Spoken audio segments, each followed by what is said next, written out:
Meskipun masa kejayaan Islam telah berlalu, sejarah Islam masih menjadi kebanggaan penduduk negeri tempat kelahiran Nabi, ulama dan cendekiawan terkemuka ini.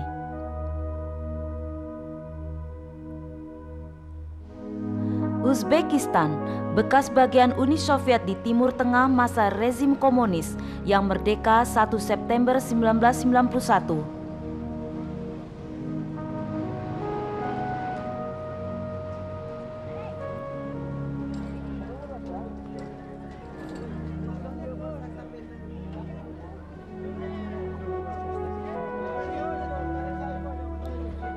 22 juta orang atau 70% penduduknya adalah suku Uzbek. Sisanya termasuk 130 suku lainnya adalah Rusia, Tajik, Kazakh, dan Tartar. Suku Uzbek hidup dari berbagai kegiatan ekonomi.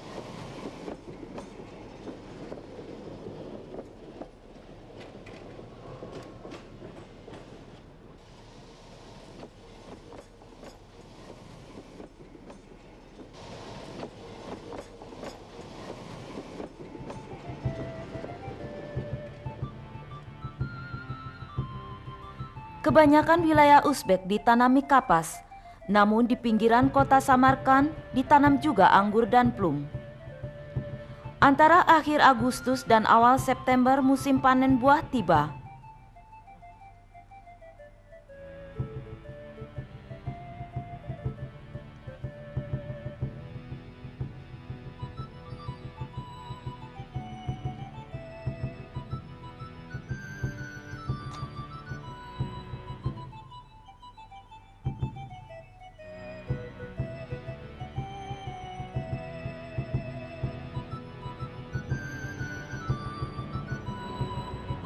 ...262 km dari Samarkand terdapat kota Bukhara.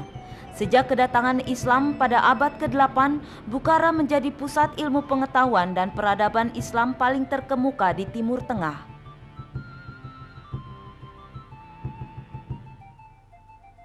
Dengan sumbangan besarnya bagi dunia Islam, tempat ini dijuluki Permata Islam.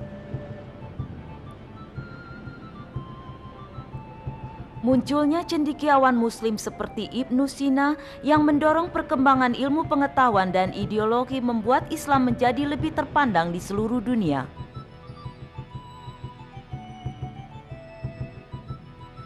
...25 km dari Bukhara terdapat Museum Ibnu Sina. Di sanalah 762 koleksi yang berhubungan dengan cendekiawan kelahiran tahun 980 Masehi itu tersimpan. Di usia 17 tahun, Ibnu Sina diakui sebagai dokter karena kemampuan dan pengetahuannya di bidang kedokteran. Selain itu, dia juga belajar berbagai ilmu lainnya dan berhasil menyusun 450 buku dalam bidang astronomi, fisiologi, dan kesusastraan.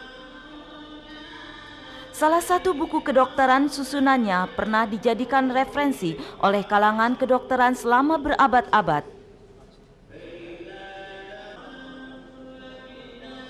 Ibnu Sina diakui sebagai figur yang sangat disegani. Sumbangannya untuk kemanusiaan tidak dibatasi waktu maupun negara.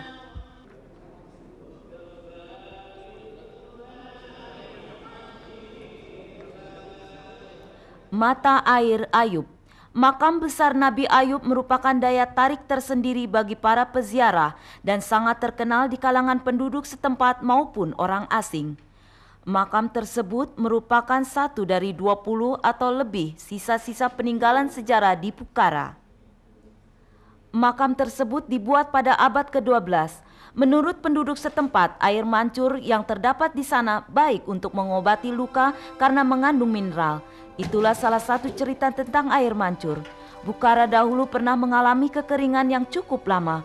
Diceritakan bahwa penduduk setempat meminta bantuan seorang penduduk yang saleh untuk mengatasi musim kemarau. Orang saleh itu kemudian memukulkan tongkatnya ke tanah, sesaat kemudian menyemburlah air dari tanah. Cerita kedua adalah tentang orang sakit yang dipercaya sebagai Nabi Ayub. Setelah beliau menerima wahyu, diketukannya tongkat ke tanah. Dari air yang menyembur keluar itu lalu dia gunakan untuk mengobati penyakitnya. Air mancur dan makam megah Nabi Ayub juga disebut-sebut berada di Sanli Urfa, Turki. Penemuan tempat itu diperkuat oleh kisah yang difirmankan Allah dalam Al-Quran.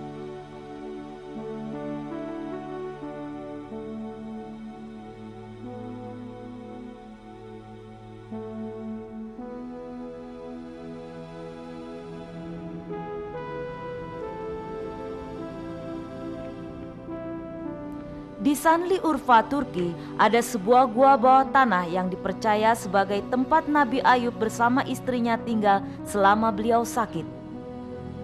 Penduduk setempat percaya bahwa dulu Nabi Ayub dan istrinya tinggal di dalam gua.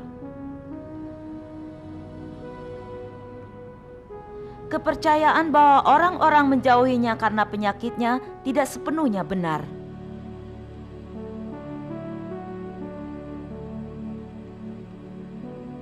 Dia mungkin seorang yang mengalah terhadap penyakitnya, namun tidak menjadikannya sebagai halangan dalam melaksanakan tugas sebagai utusan Allah.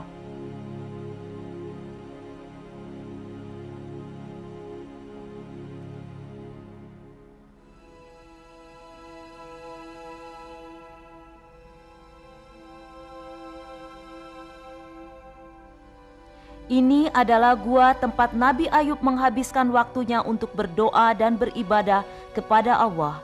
Beliau tidak menganggap penyakitnya sebagai halangan melainkan ujian dari Allah.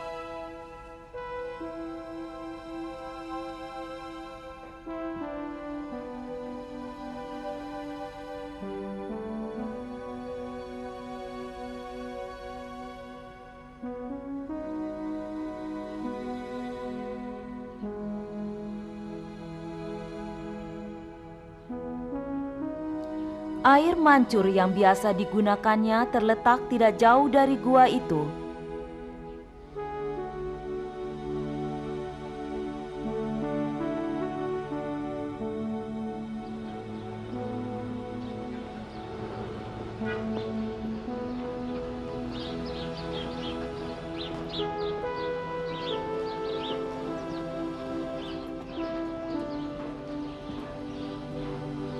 Nabi Ayub diyakini minum dan mandi dari air sumur hingga akhirnya dia sembuh dari sakit.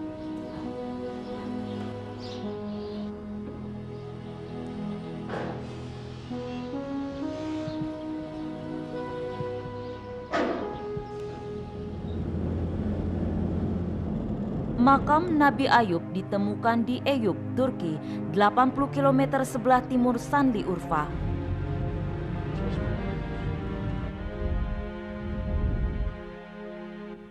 Hiç olmazsa içinde çeksinler, bir belgesel olsun kendileri için. Belki ileride gelenler bunu bulamayacaklar. This is very good chance. If we didn't contact, doesn't tasarruf. Inilah makam Nabi Ayub yang oleh penduduk setempat dipelihara baik sebagai kecintaan mereka terhadap utusan Allah yang sangat penyabar itu.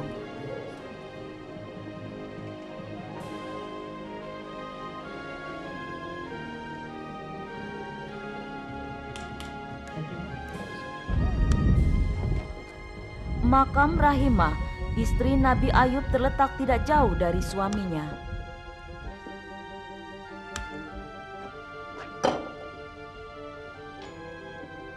Disinilah istri Nabi Ayub, Rahimah, dimakamkan. Rahimah diyakini pernah mendesak suaminya untuk berdoa bagi kesembuhan penyakitnya. Namun Nabi Ayub menolak desakan istrinya. Dia malu untuk meminta pertolongan Allah yang tak pernah putus menganugerahi nikmat kepada mereka. Penyakitnya belum seberapa dibandingkan dengan rahmat dan hidayah dari Allah kepada mereka. Di Babilonia, Irak, ribuan kilometer dari Bukhara, terdapat daerah lain yang berkaitan dengan Nabi Ayub dan istrinya Rahimah. Desa Ayub di Babilonia, Irak, terletak di daerah yang indah. Penduduk setempat percaya bahwa Nabi Ayub diutus oleh Allah ke daerah ini. Di desa ini terdapat kompleks yang terdiri dari masjid, makam, dan sebuah sumur yang terletak di bawah bangunan ini. Sebuah tulisan di masjid yang berisi nama Nabi, yaitu Ayub bin Umus, bin Narkih, bin Rum, bin Amus, bin Ishak, bin Ibrahim. Seperti tempat-tempat lain yang berkaitan dengan Nabi Ayub, makam Nabi Ayub juga sering dikunjungi dan sangat dihormati oleh penduduk.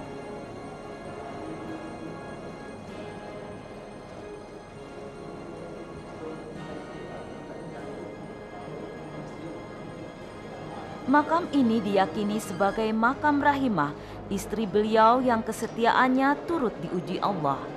Musibah yang menimpa Nabi Ayub dan istrinya adalah satu bukti dari ujian yang ditimpakan Allah kepada utusannya. Rintangan dalam hidup membawa kematangan dan kesalehan dalam jiwa seorang muslim. Syaitan mengejek Nabi Ayub dengan menuduh dia berdoa kepada Allah bukan karena ketulusan dan kesetiaannya, melainkan ingin kaya. Untuk menguji Ayub, Allah mengambil kekayaannya, tetapi Ayub terus beribadah seperti saat dia masih kaya. Setan tetap menyaksikan kesalehan Nabi Ayub dan menganggap dia berdoa karena anak-anaknya. Sekali lagi Allah memberikan dia ujian dengan mengambil semua anak-anaknya. Kepatuhan dan kesalehan Nabi Ayub justru makin bertambah. Dia menyadari hal itu hanya ujian dari Allah terhadapnya. Syaitan lalu menuduh dia berdoa untuk kesehatannya. Untuk ketiga kalinya Allah mencobanya dengan suatu penyakit yang sangat parah. Namun Ayub tetap tabah menghadapinya.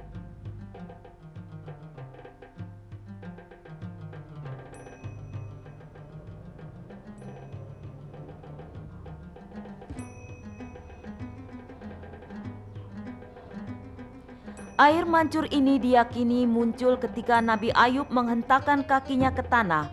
Ini merupakan lambang ketakwaannya terhadap Allah.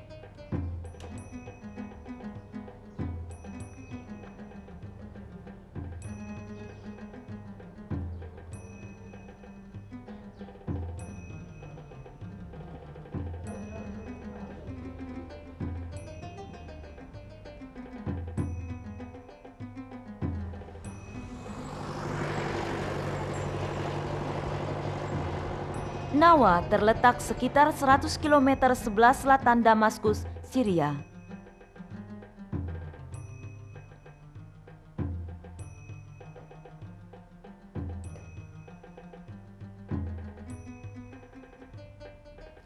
Di desa Syekh Sa'ad terdapat sebuah makam yang diyakini makam Nabi Ayub.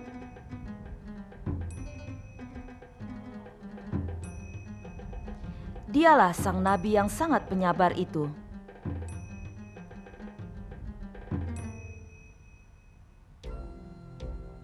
Dia diberkahi Allah karena keimanan dan ketakwaannya.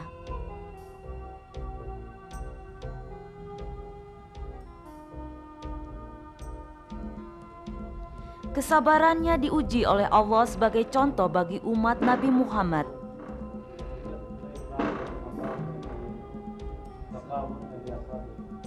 Inilah yang dipercaya sebagai makam Nabi Ayub. Pada suatu ketika dia dikaruniai suatu kehidupan yang penuh kesenangan, namun tiba-tiba berubah dengan kesengsaraan panjang. Kekayaannya hilang dan anak-anaknya mati di hadapannya. Kesehatan fisiknya digerogoti oleh penyakit misterius. Akibatnya dia semakin lemah dan hanya dapat berbaring dalam waktu yang panjang.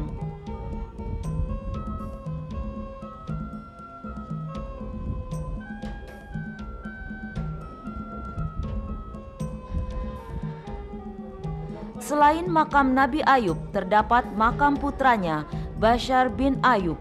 Anak itu diutus oleh Allah untuk mengembalikan lagi kedudukan ayahnya sebagai nabi. Dia juga dikenal sebagai Zulkifli.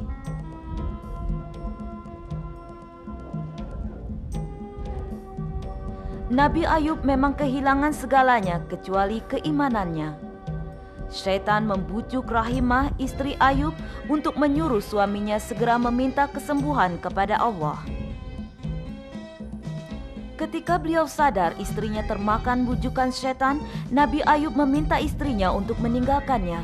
Dalam kesendiriannya, dia tetap mensyukuri nikmat Allah dan memohon ampunannya.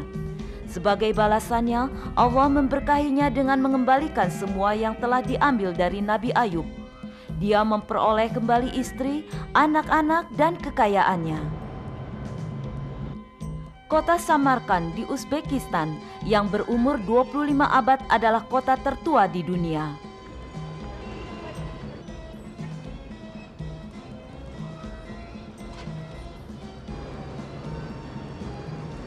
Di kota ini tidak hanya Al-Quran yang tertua, yang tersimpan, tetapi juga sejarah sebuah kota dengan para cendekiawan terkemukanya. Mereka adalah Imam Bukhari dan Ibnu Sina yang sumbangannya sangat besar bagi ilmu pengetahuan.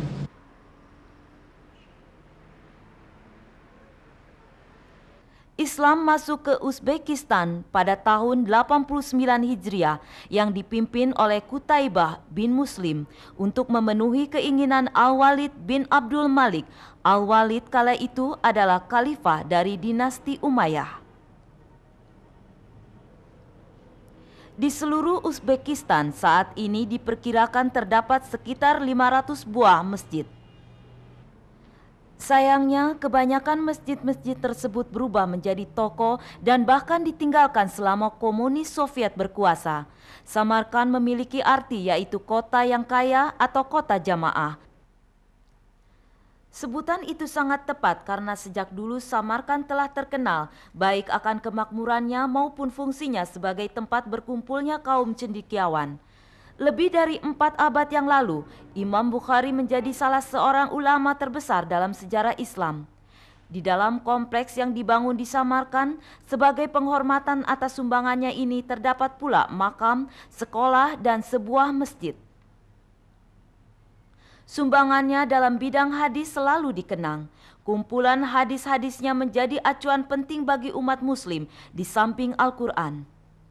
Menurut penduduk setempat seperti Usman Khan, Imam Bukhari adalah kebanggaan kota Bukhara. Biz hozir Abu Abdullah Muhammad ibn Ismail al-Bukhari masjidlarida o'tiribmiz.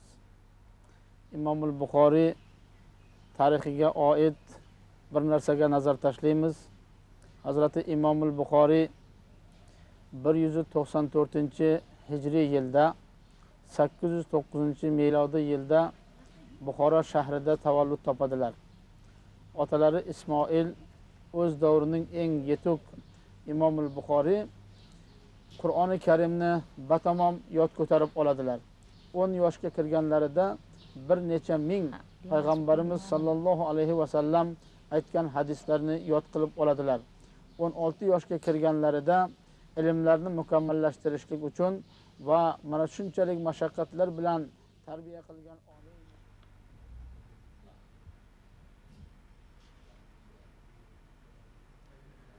Imam Usman Khan adalah salah seorang dari 17 pegawai di kompleks 11 hektar ini.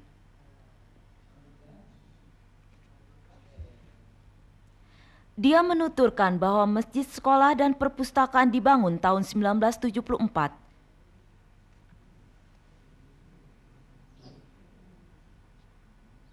Sebagai wujud kecintaan terhadap Imam Bukhari, sebuah perguruan yang menjadi pusat pengkajian hadis dengan daya tampung hingga 5.000 siswa akan segera berdiri.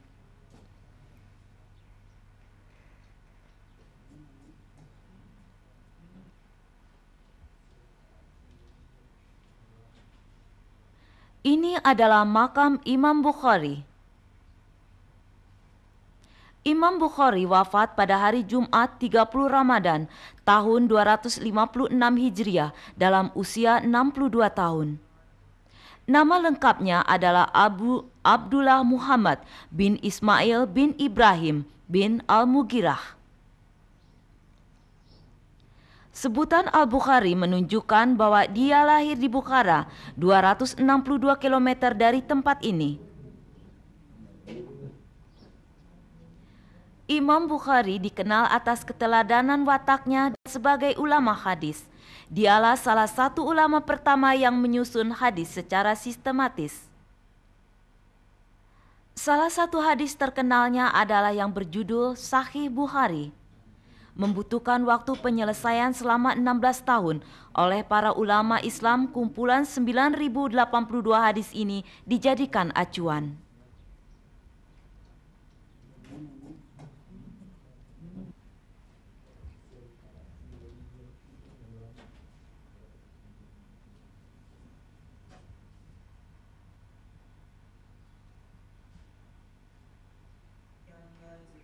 Uzbekistan, tempat kelahiran para cendekiawan Muslim terkemuka. Hingga saat ini, kehidupan tradisional Islami yang tetap dijalankan turun-temurun adalah rahasia dan paling berperan di balik kejayaan sejarah Islam.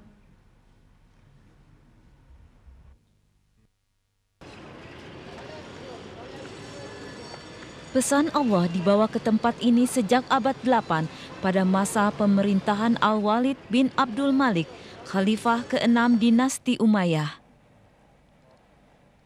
12 abad kemudian, 1 September 1991, negara Timur Tengah ini menerima kemerdekaannya dari bekas Republik Soviet.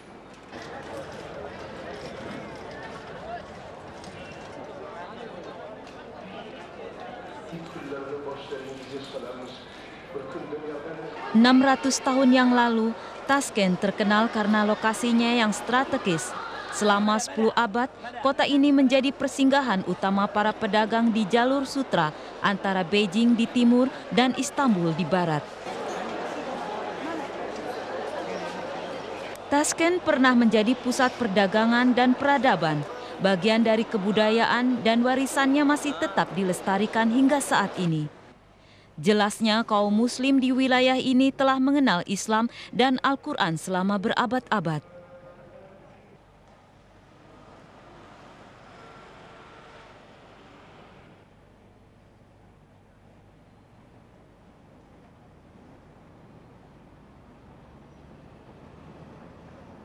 Qaramog'ida mana shunday musulmonlarda butun islom olamini merosi Qur'oni Karim Mushaf-i Usmoniy, ya'ni Hazrati Usmon davrida yozilgan mushaf mavjud. Bu mushafni bizni diyorlarimizga kelib qolishligiga turli sabablar va turli manbalar bor. Bulardan eng quvvatlisi sohibqiron bobomiz Amir Temurning davrlarida kelib qolgan va bu Buxoroda uzoq yillar saqlangan. Bu taqriban agar yil bilan agar hisoblanganda 606 asrga, ya'ni teng keladi. Bu Qur'oni Karimni bizga Buxoroga kelib, Buxorodan keyingi davr uzoq yillar Samarqandda saqlangan. Dingin yang akan menguatkan kembali dan menghilangkan toksin yang terkumpul di bawah kulit. Pada masa pemerintahan Khalifah Utsman bin Affan, banyak wilayah Islam baru dibuka dan banyak orang dari berbagai kelompok etnis memeluk agama Islam. Karena itu, gaya menghafal Al-Quran berbeda di setiap wilayah dan menyesuaikan dengan dialeknya setempat. Perbedaan-perbedaan ini menimbulkan ketidaksepakatan antara Muslim dari kelompok etnis yang berbeda ketika setiap kelompok itu menganggap bahwa dialek merekalah yang paling benar. Zaid bin Sabit, Abdullah bin Zubair, Sya'ad bin As, dan Abdurrahman bin Harits diperintahkan untuk membuat 5 buah salinan Al-Quran. Salinan standar itu dikenal dengan nama Mushaf Usmani. Dialek Quraisy menjadi dialek standar karena dialek itulah yang dipakai ketika Al-Quran diturunkan. Satu mushaf tersimpan di Madinah sementara sisanya dikirimkan ke Mekah, Suriah, Basrah, dan Kufah untuk disalin kembali dan disebarkan. Seluruh versi Al-Quran yang lain dimusnahkan. Inilah salah satu salinan mushaf Utsmani dipercaya telah disalin pada masa pemerintahan Khalifah Utsman bin Affan. Ukuran kulit rusa mushaf adalah 53 x 68 cm dan terdiri dari 360 halaman. Ayat-ayat Al-Quran ditulis dalam tulisan kufah tanpa tanda huruf hidup dan petunjuk yang menyatakan bahwa mushaf Utsmani yang asli. Mushaf Utsmani disalin oleh para sahabat dengan mengacu pada tulisan asli yang disimpan istri Nabi Hafsah binti Umar bin Khattab. Quran dari versi Utsmani masih dijaga hingga saat ini, sebagaimana yang difirmankan Allah melalui surat Al-Hijr ayat 9, sesungguhnya kamilah yang menurunkan Al-Quran dan sesungguhnya kami benar-benar memeliharanya.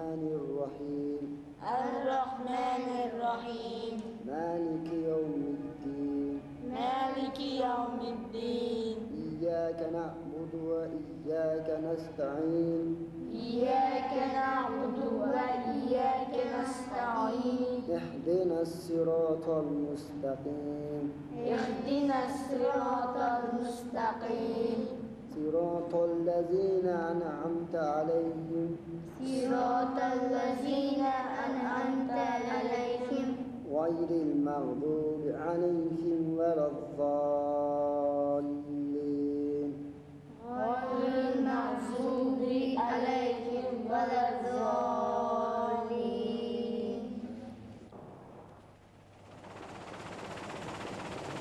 Masjid Al-Husain di Kairo, Mesir menyimpan banyak warisan Islam yang tak ternilai harganya dan sebuah mushaf dari masa Khalifah Utsman bin Affan.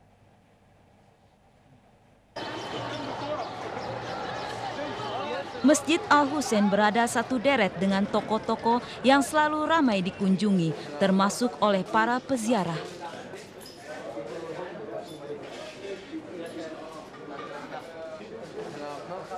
Toko-toko ini banyak menawarkan aneka cenderamata.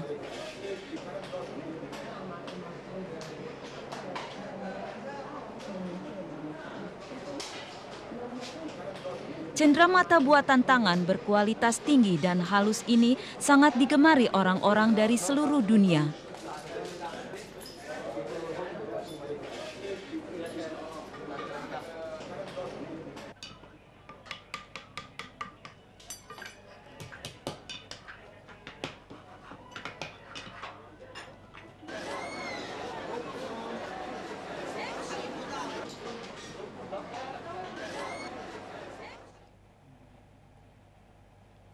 Al-Quran berarti bacaan.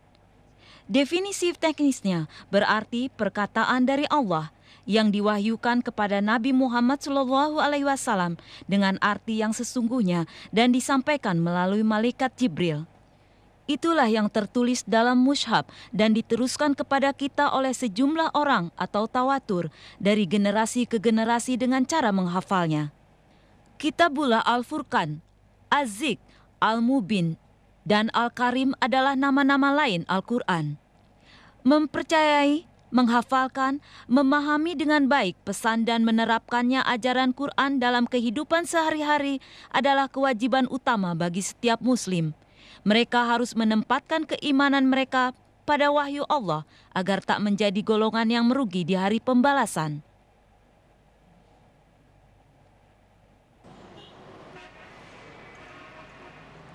Dar Al-Kutub Mesir terletak tidak jauh dari tepi sungai Nil yang mengaliri kota Kairo.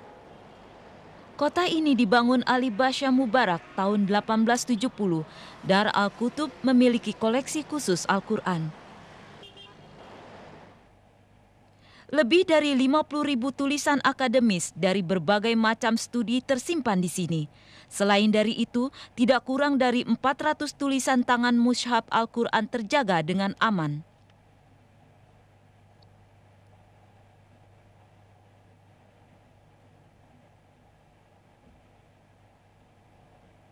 Koleksi paling berharga dan tertua di Dar Al-Kutub adalah mushaf Quran dari tulisan tangan ini. Mushaf ini dipercaya ditulis kembali pada abad pertama Hijriah di atas kulit rusa. Ayat-ayat Quran dengan tulisan kufah disalin mengikuti cara yang digunakan Abu Ashwad Ad-Duali, seorang tabi'in dari masa Muawiyah bin Abi Sufyan. Sejak masa Nabi Muhammad sampai abad ke-16, Al-Quran telah disalin dengan tangan. Walaupun Nabi Muhammad tidak menuliskan wahyu yang diturunkan, dia meminta para sahabat untuk mempelajari cara menulis dan membacanya. Rasulullah juga meminta beberapa sahabatnya untuk menuliskan wahyu tersebut, sedangkan yang lain menghafalkan. Di antara yang dituliskan, tulisan Zaid bin Thabit paling menonjol. Setelah Rasulullah wafat, Khalifah Abu Bakar Shiddiq berinisiatif menggabungkan seluruh salinan Al-Quran dan mengumpulkannya ke dalam satu mushaf, seperti yang diusulkan oleh Umar bin Khattab. Kerja keras ini dilakukan karena banyak sahabat Nabi yang hafal Al-Quran tewas ketika terjadi Perang Yamamah.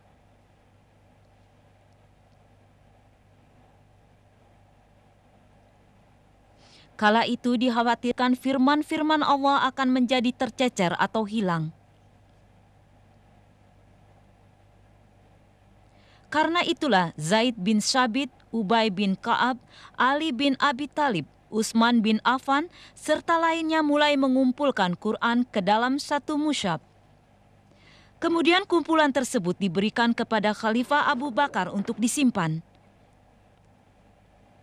Ketika Umar bin Khattab menjadi khalifah, mushaf berada di bawah perawatannya. Ketika Umar wafat, mushaf ditinggalkan kepada putrinya Hafsah. Al-Quran kemudian ditulis kembali dalam berbagai model.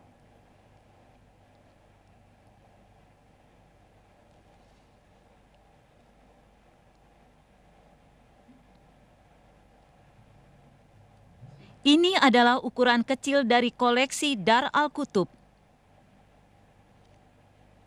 Tanpa teknologi modern, Quran ini ditata secara menarik, artistik, kreatif, dan indah tanpa mengabaikan nilai kesuciannya sebagai firman Allah.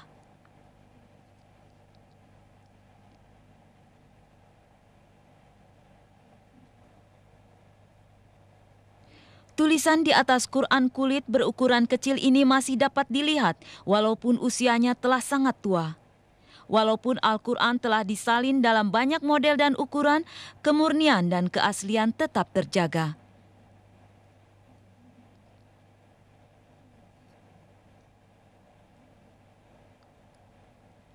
Inilah Al-Quran terkecil di dunia yang menjadi koleksi Dar Al-Kutub yang paling berharga dan dijaga.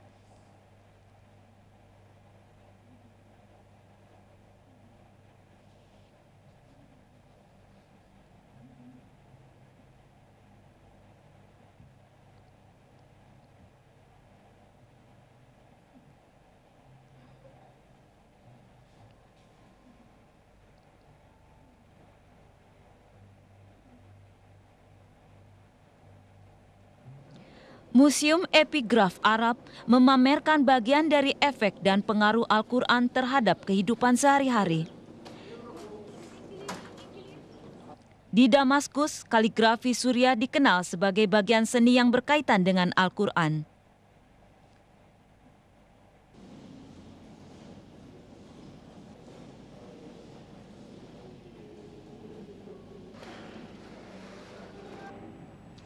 Kaligrafi Arab dan Al-Quran menyebar bersamaan, terutama dalam bentuk salinan sejak zaman Utsman bin Affan.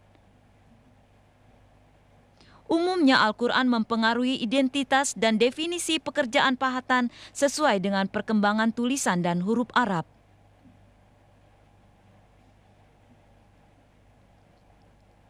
Ayat-ayat Al-Quran yang dengan indah dipahat di atas batu dan kayu menjadi bagian masjid dan hiasan rumah umat muslim. Hal ini menjadi bukti pengaruh Quran dalam kehidupan muslim sehari-hari. Pengaruhnya yang kuat dapat disaksikan dari rancangan interior dan peralatan sehari-hari yang digunakan muslim dari masa sebelumnya. Kaca-kaca ini juga dihiasi dengan kaligrafi, demikian juga mata uang.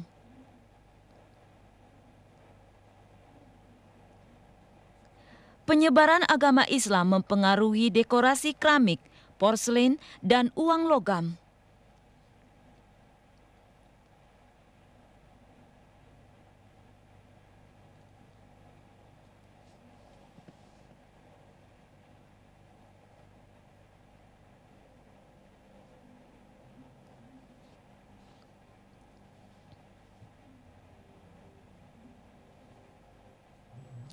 Ayat-ayat Al-Quran, Nabi Muhammad, dan nama-nama Allah juga dipahat dengan indah pada permukaan keramik dan porselen.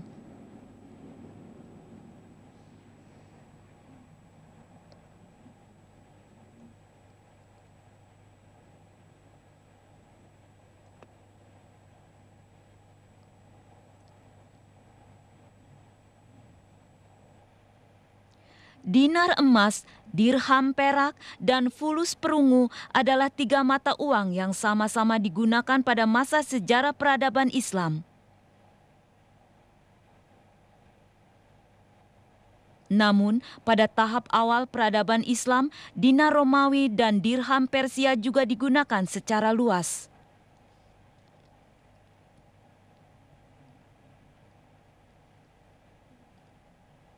Pada masa dinasti Umayyah, Khalifah Abdul Malik bin Marwan memperkenalkan mata uang Islam terbaru yang lepas dari pengaruh Bizantium dan Sassanid. Sejak saat itu, motif tulisan Kufah terpahat pada kedua sisi mata uang negara-negara Arab.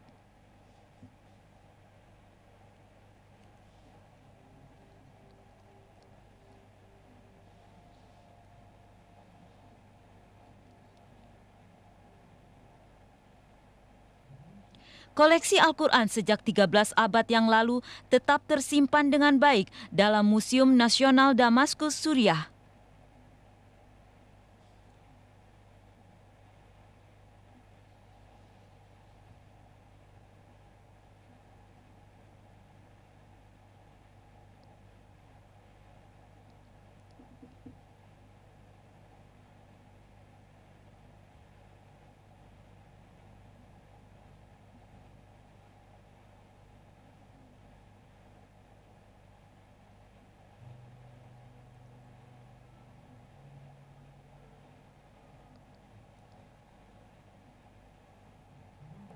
Ayat-ayat Al-Quran tertulis pada bagian batu ini.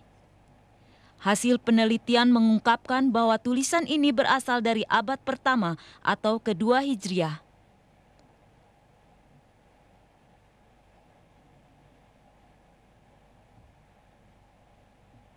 Serpihan ini ditemukan di istana Khalifah Umawi Hisham bin Abdul Malik.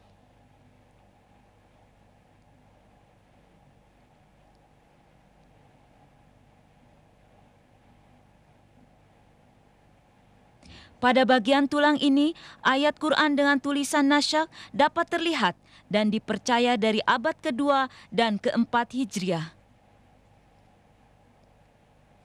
Hal ini mengingatkan kita pada tulisan Quran pada zaman Rasulullah Muhammad. Sejarah membuktikan bahwa ayat Quran ditulis di atas kulit binatang, pohon palem, batu, dan juga tulang. Tulisan Al-Quran pada masa Khalifah Utsman bin Affan menggunakan huruf Kufah tanpa tanda baca dan petunjuk. Namun jenis tulisan ini tidak mempersulit para sahabat untuk membacanya karena mereka tahu huruf Arab dan sebagian besar di antara mereka menghafalkan Al-Quran. Tapi ketika orang Muslim non-Arab ingin mempelajari Quran, kesalahan pengucapan dan kesalahan membaca semakin banyak terjadi. Untuk mengatasi masalah tersebut, Abu Ashwad Ad-Duwali, tabi'in yang paling terkenal pada masa Muawiyah bin Abi Sufyan, menambahkan tanda baca seperti titik pada teks Quran. Titik di atas huruf berarti fathah yang disuarakan A. Titik di bawah huruf berarti kasroh atau I. Sebuah titik di sisi kiri berarti domah atau U. 2 titik diletakkan bersama disebut tanwin.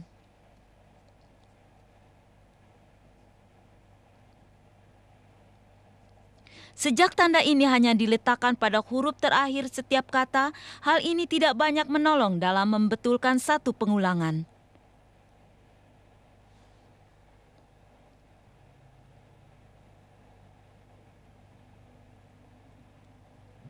Kemudian, upaya lain dilakukan oleh Nasir bin Asim dan Yahya bin Yamur pada masa Khalifah Abdul Malik bin Marwan. Mereka menambahkan banyak tanda pada huruf-huruf dan membedakan satu titik bagi huruf-huruf dan bagi tanda baca suara. Khalil bin Ahmad bin Amr bin Tamim Al-Farihidi Al-Azdi merupakan sistem tanda yang dibuat Abu Ashwad Ad-Duali dari satu titik ke lambang yang lebih spesifik.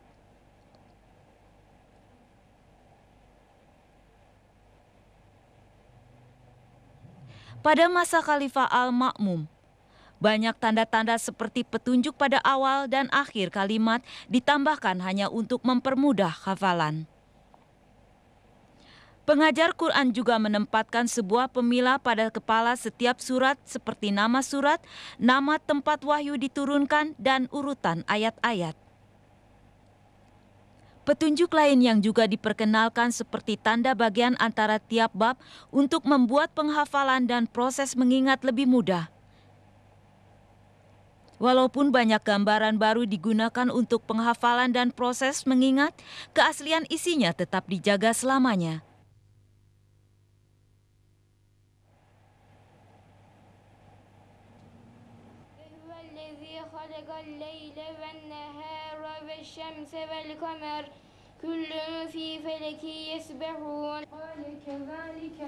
Al-Quran adalah dasar pengetahuan falsafah Islam.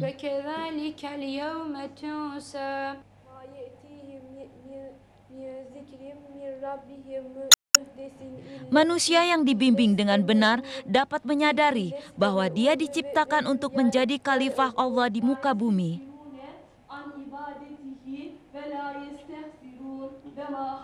Manusia harus tahu penciptanya dan menyembahnya dengan tuntunan Al-Quran. Kitab seluruh masa berisikan tentang rahasia dunia dan umat manusia.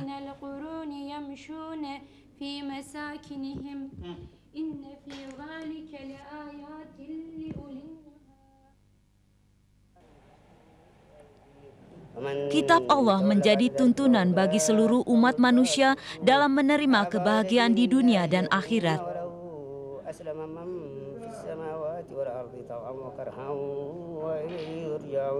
Ya Allah, ya Allah.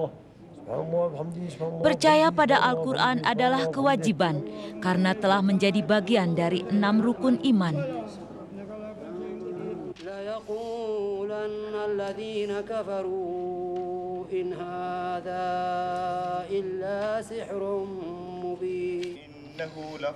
Menyangkal Al-Quran akan membawa kita pada kemerosotan akidah. فإن لم يستجيبوا لكم فاعلموا أنما أنزل بعلم الله وأن لا إله إلا هو. Bagi seluruh muslim, Quran adalah wahyu, mukjizat, sumber ilmu dan undang-undang serta tuntunan dalam kehidupan sehari-hari.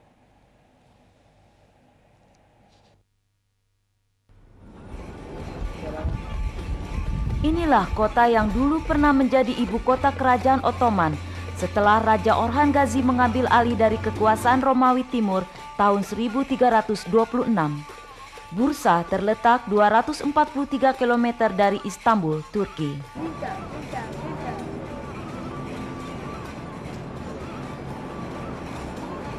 Bursa terletak 243 km dari Istanbul, Turki. Kota yang didirikan pada abad ke-7 sebelum Masehi ini sekarang berpenduduk 1,6 juta jiwa. Di samping sebagai salah satu yang terbesar, kota ini juga merupakan tujuan wisata penting di Turki.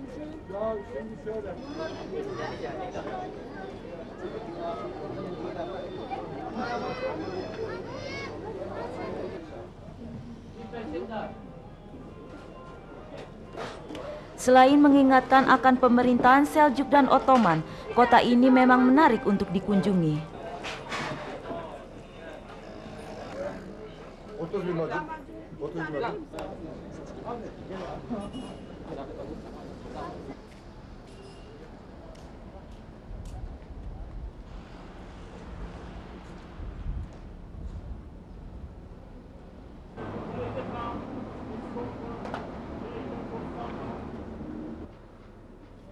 Dengan banyaknya mereka yang datang, penduduk setempat memperoleh rizki dari menjual berbagai souvenir, dari lukisan kaligrafi misalnya,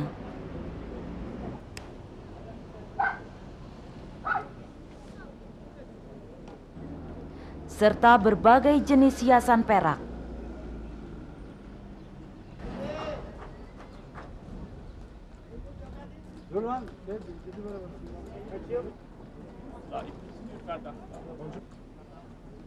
Harga sehelai selendang tergantung dari mutu, corak, serta warna sutra.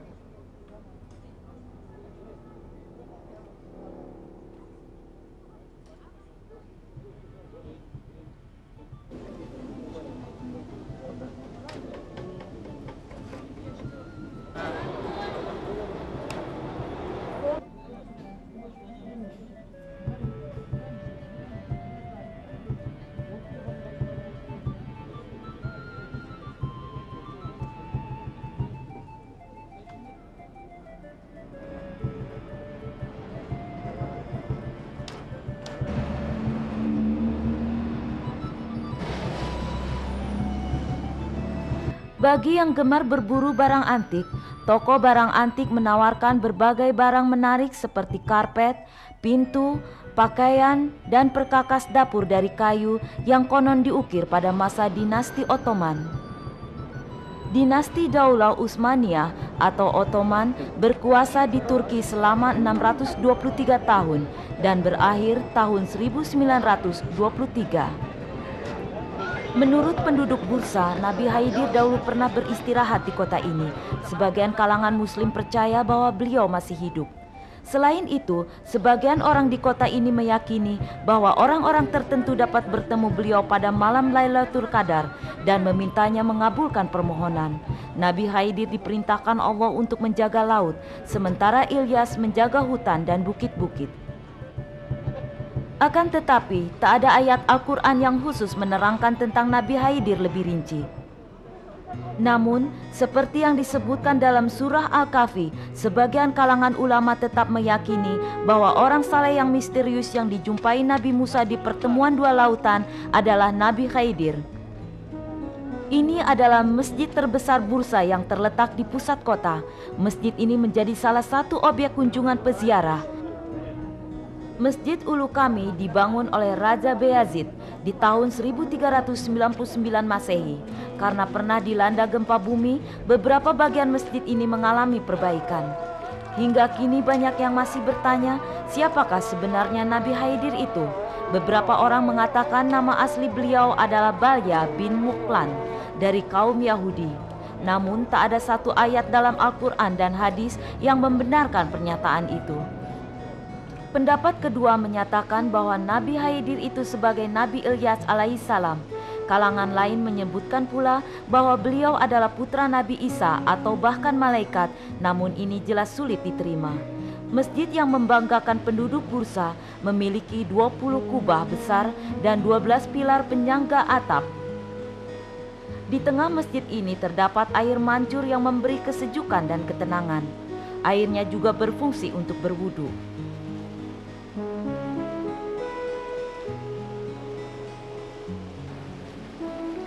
Nabi Haidir diyakini sebagai satu dari 4 nabi yang masih hidup hingga kini. Beliau dikatakan diutus ke bumi bersama Ilyas, sementara Nabi Idris dan Isa di surga. Ada 2 cerita yang menyebutkan tentang bagaimana Nabi Haidir dapat hidup panjang. Yang pertama, beliau haruslah mendapat restu dari Nabi Adam. Sebelum wafat, Nabi Adam memohon Allah untuk memberikan umur panjang kepada yang menguburkannya jika dia meninggal. Dan Nabi Haidirlah yang mengambil tanggung jawab untuk melaksanakan tugas ini. Pendapat kedua, Nabi Haidir dikatakan meminum air ma'ul hayat yang berarti air kehidupan. Disebutkan bahwa siapa saja yang meminumnya, maka dia akan berumur panjang.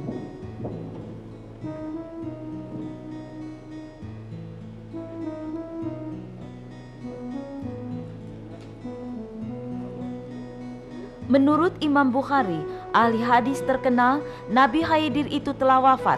Seorang ulama terkemuka lainnya juga berpendapat sama. Dikatakannya bahwa seandainya Nabi Haidir masih hidup sampai zaman Nabi Muhammad, dia pasti telah bertemu Nabi Muhammad dan ikut berperang bersamanya.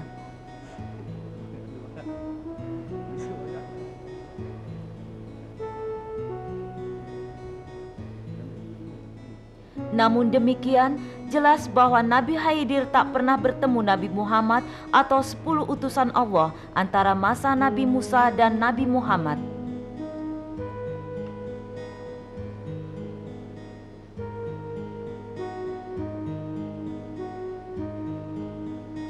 Benar tidaknya pernyataan itu, tak ada hadis yang mendukung mengenai pertemuan tersebut.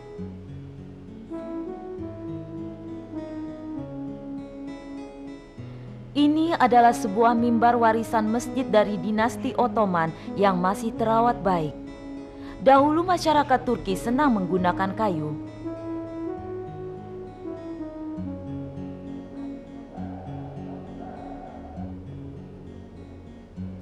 Selain mimbar masjid, mereka juga menggunakannya untuk rumah dan perkakas lainnya.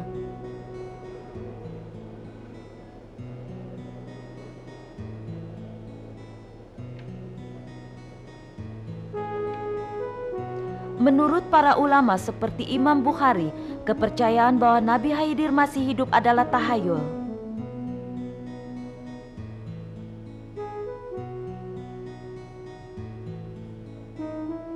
Nyatanya, memang tidak seorang pun dapat hidup dari zaman Nabi Musa sampai sekarang dan bahkan hingga hari kiamat.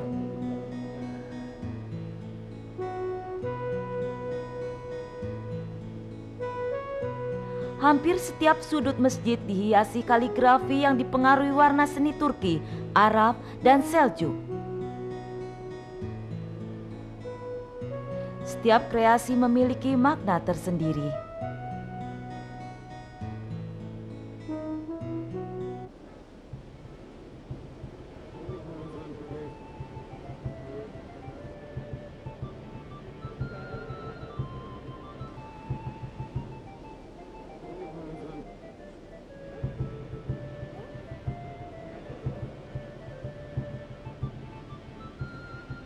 Ini adalah potongan kain yang digunakan untuk membungkus Ka'bah di Mekah. Benda itu adalah hadiah dari Raja Arab Saudi kepada Raja Turki masa dinasti Ottoman. Dalam surah Al-Anbiya ayat 8 Allah berfirman, "Dan tidak kami jadikan mereka tubuh-tubuh yang tiada memakan makanan, dan tidak pula mereka itu orang-orang yang kekal." Dalam hadis yang diriwayatkan Imam Bukhari, Rasulullah bersabda, "Tidak ada yang hidup sekarang dan akan mati 100 tahun kemudian."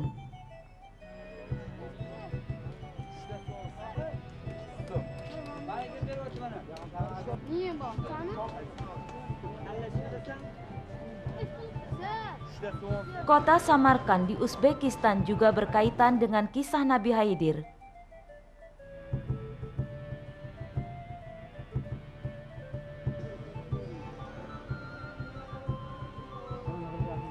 Samarkand berarti kota atau tempat berpasir.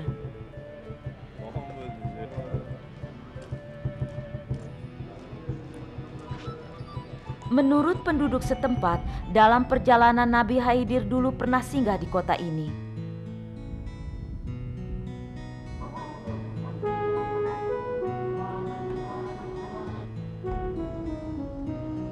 Ini adalah alun-alun Registan, kebanggaan kota Samarkand.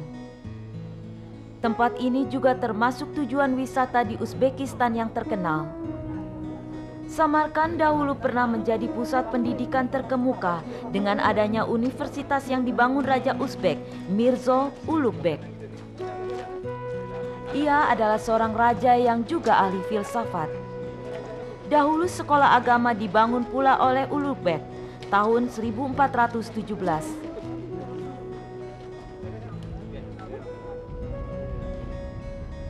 Gedung bertingkat 2 ini terdiri dari beberapa ruang kelas dan masjid. Pendidikan dan ajaran agama memang seharusnya diberikan secara bersamaan.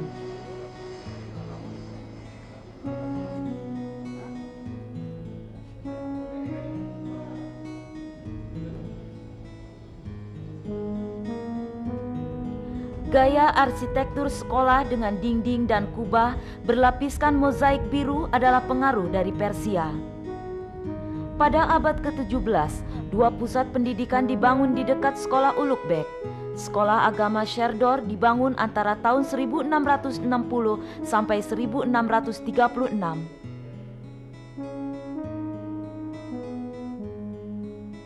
Inilah bagian dalam Tilyakori, universitas yang dibangun tahun 1647.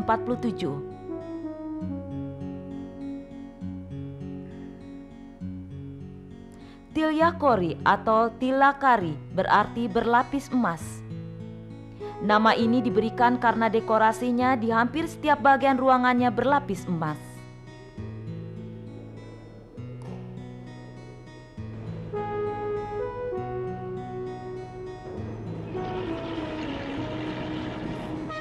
Lebih dari 900 tahun lalu, sebelum sekolah itu didirikan, penduduk setempat telah membangun sebuah masjid.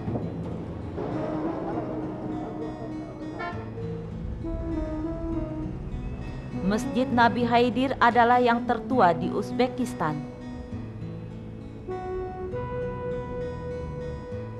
Masjid tersebut dibangun oleh orang-orang Arab yang datang ke Uzbekistan pada abad ke-7 untuk menyebarkan agama Islam.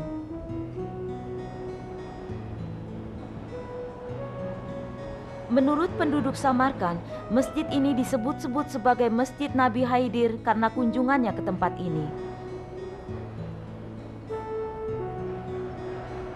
Allah mengkaruniai Nabi Haidir dengan makrifat musyahadah atau ilmu pengetahuan yang tinggi. Ilmu pengetahuan langsung dari Allah melalui wahyunya yang agar Nabi Haidir dapat menyingkap makna tersembunyi dari suatu kejadian.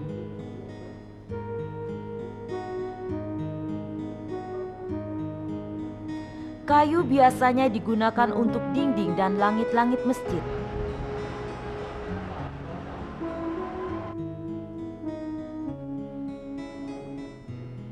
Meskipun banyak bagian masjid yang rusak, namun langit-langitnya tetap utuh. Kemampuan memahami inti persoalan dari segala hal bukanlah berasal dari manusia, melainkan dari Allah. Dalam surah Al-Kahfi ayat 60-82 yang menceritakan tentang pertemuan antara Nabi Musa dan Nabi Haidir memberikan contoh paling baik tentang penerapan ilmu pengetahuan. Dari ayat-ayat tersebut, Nabi Haidir digambarkan sebagai orang bijak yang dikaruniai ilmu yang luas, sementara Nabi Musa hanya menguasai pengetahuan biasa. Masjid yang sangat tua ini telah mengalami perbaikan 2 kali. Tanda-tanda akibat termakan usia terlihat di berbagai sudut masjid. Misteri Nabi Haidir tidak berakhir di kota Samarkand. Di Baghdad, Irak, terdapat masjid kecil yang dipercaya dibangun di lokasi yang pernah disinggahi Nabi Haidir. Selain di Baghdad, Nabi Haidir juga singgah di kota Kefel, 130 km ke selatan Baghdad. Masjid ini terletak di tepi sungai Tigris di pinggiran Baghdad.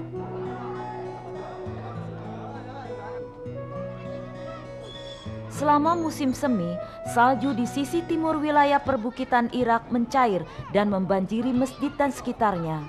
Karena itu masjid ini lebih aman dikunjungi pada musim panas.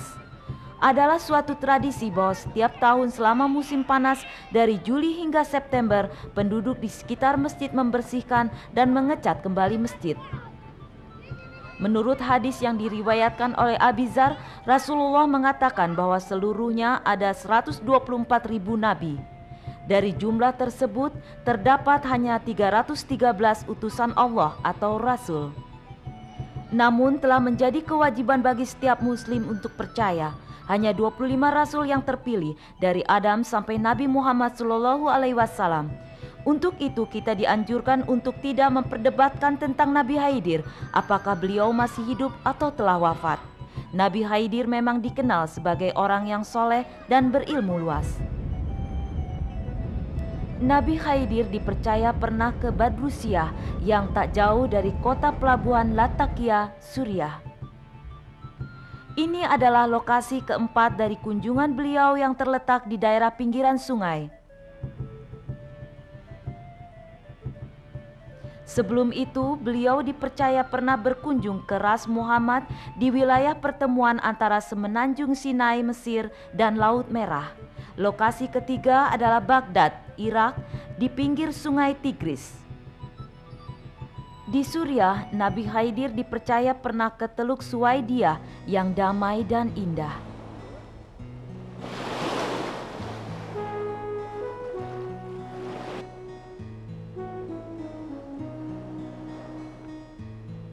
Menurut penduduk setempat, di tempat inilah Nabi Khidir pernah tinggal saat dalam perjalanannya.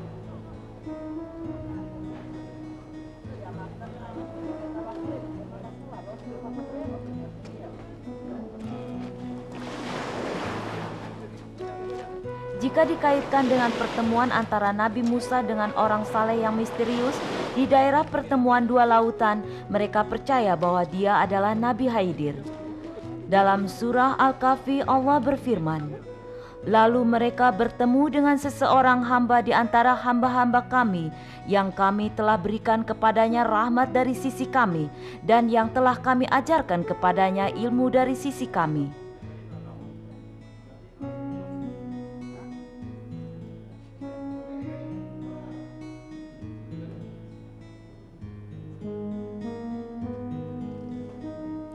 Masjid ini dibangun untuk mengenang peristiwa itu. Walaupun bukan makam Nabi Khidir, namun makam di dalam masjid itu menjadi milik masyarakat setempat. Asal-usul makam di dalam masjid itu hingga kini masih tetap misterius. Kisah tentang Nabi Khidir memang sangat menarik. Apakah benar beliau itu seorang pengembara? Memang banyak keyakinan yang mengacu pada tempat-tempat yang dipercaya sebagai lokasi beliau beristirahat, meskipun kebenarannya tak dapat dibuktikan. Dalam kenyataannya, banyak pendapat yang menyebutkan bahwa Nabi Khidir pernah ke Mesir, Suriah, Turki, dan Uzbekistan.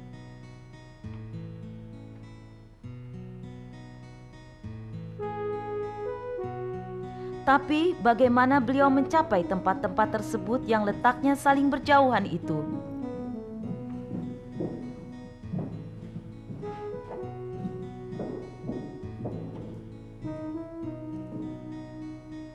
Apakah beliau berjalan kaki ataukah menunggang hewan?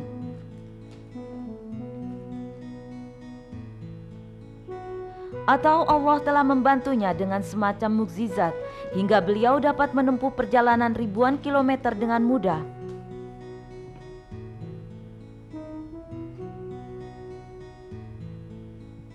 Hanya Allah lah yang tahu jawabannya.